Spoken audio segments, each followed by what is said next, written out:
The Jewish leaders shouted insistently that the Lord Jesus should be crucified. But now it wasn't just the religious leaders. They persuaded the people there also to shout for his crucifixion.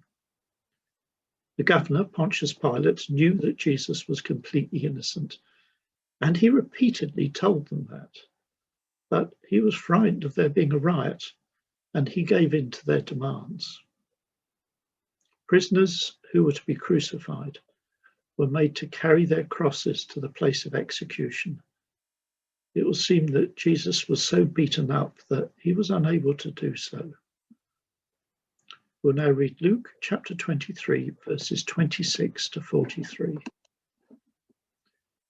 Now, as they led him away, they laid hold of a certain man, Simon, a Cyrenian, who was coming from the country, and on him they laid the cross that he might bear it after Jesus.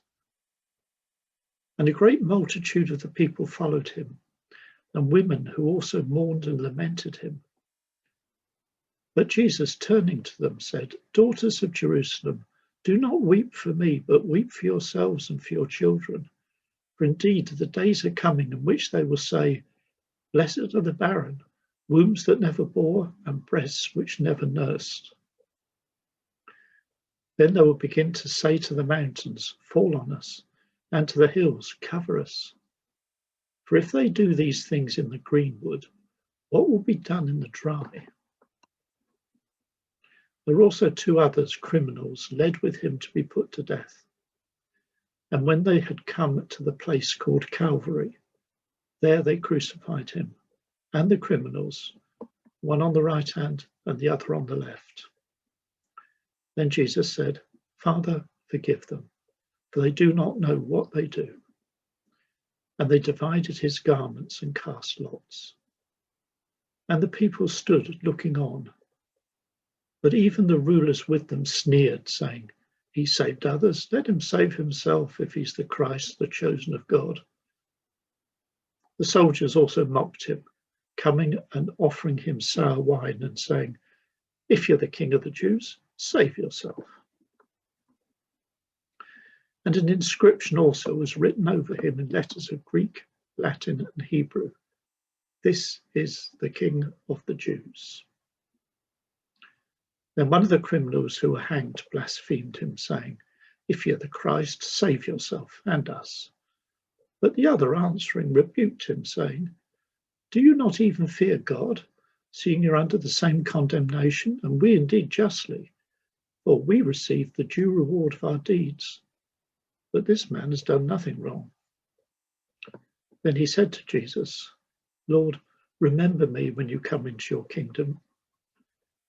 And Jesus said to him, "Assuredly I say to you, today you will be with me in paradise."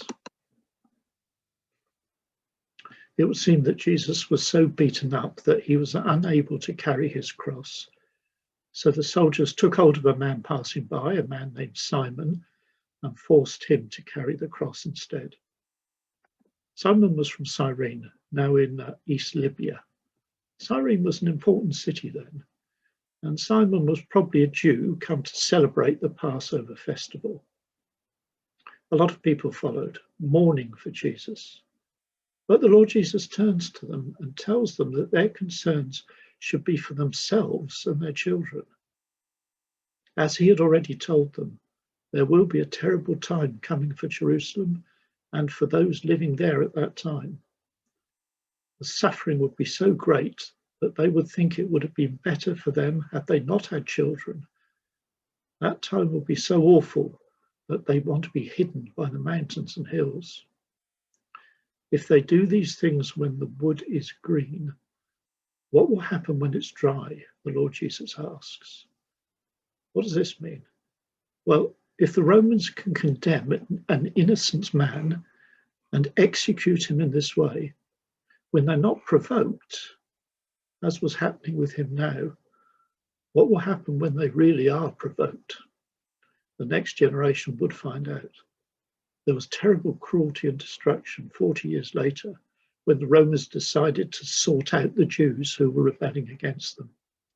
The Romans destroyed Jerusalem and slaughtered the people. 2 criminals were crucified too. Jesus' cross was in the middle.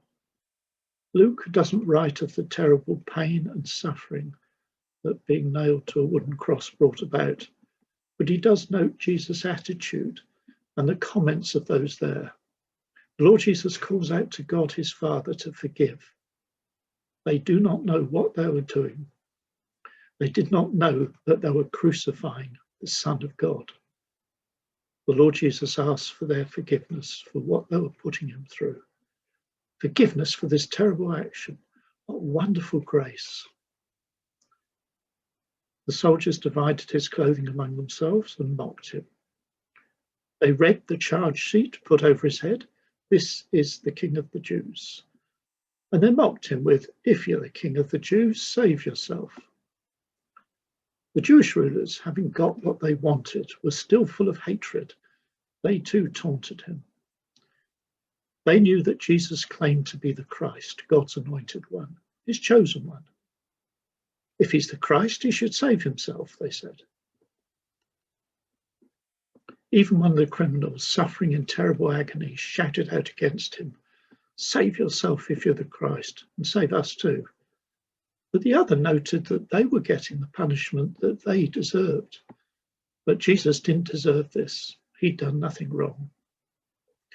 This criminal had probably seen the Lord Jesus before, or at least had been told about him. And he'd heard his words of forgiveness. There was not with Jesus the usual cursing and swearing of those going through this torture. And he saw the Lord Jesus' unresisting behaviour. He recognized that what was written above the head of the dying man on the middle cross was true. He was the King of the Jews, unwanted by the people then, but would rule one day. Remember me when you come into your kingdom, he said to the Lord Jesus. And Jesus promised him something much better. He would be remembered before Jesus set up his kingdom. He'd be with him that very day in paradise. Of course, his body wouldn't be there. That would still be nailed to the cross and then probably thrown into a pit. But his spirit and soul would be with the Lord Jesus in a place where there's no more pain and suffering, in paradise. Here's something for us to think about. The Lord Jesus, as the Son of God, had the power to save himself. Why didn't he do so?